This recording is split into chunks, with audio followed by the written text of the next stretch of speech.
Samantala, habang may mga lugar ho na humupa na ang baha dito sa malaking bahagi po ng Luzon, yung isang lugar naman dyan sa Palawan ay nananatili pa rin lubog sa tubig baha. May nakalap na impormasyon ng Star FM Iloilo.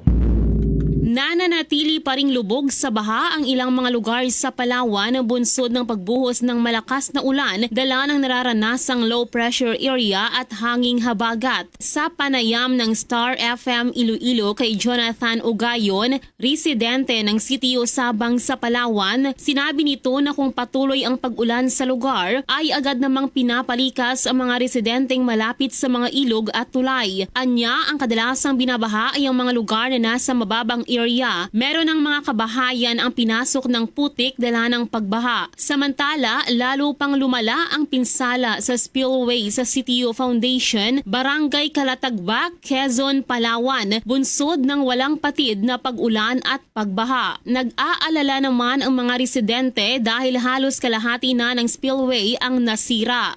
Opo, kapag tuloy-tuloy yung ulan, napanikas yung mga malapit sa ilog, pati sa tulay, mga kabahayan. Mga mababang area, yun po kadalasang binabaha. Lalo na yun yung nag-landslide sa Liang, yung kalsada po. Yung biyaheng Puerto to Sabang, hindi po makabiyahin. Ay, ilang bahay na rin po eh. May parang 7 pamilya na rin po yata nilikas dito. Yung iba po talaga, pinasok ng putik yung bahay nila. Para sa Bombo Network News, it is Star DJ Charlie, and this is Bombo Radio Philippines, the #1 and most trusted source of news and information. Basta Radio, Bombo.